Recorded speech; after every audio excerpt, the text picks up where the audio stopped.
prihvatio, to je Subošić, međutim otišla je lopta pokraj gola. Ovdje je pustio sada u akciju Šimčić, Kalinić se okreće, Kalinić i Hajduk vodi 1:0. Hajduk vodi 1:0, ide tamo Milardović za sucem, možda u začetku ove akcije bio prekršaj, ali od tada su prošla još barem 2 dodavanja. Hajduk vodi 1:0. Kalinić, 34. minuta.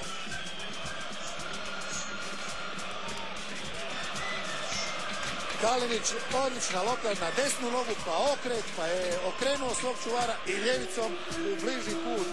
Nikola Kalinić, prvenstveni gol. Broj 13 za Nikolu Kalinića, 34. minuta. Splitski napadački dvojac Kalinić i Ibričić zajedno su do ovog kola postigli 19 golova. Ovo je jubilarni gol, broj 20.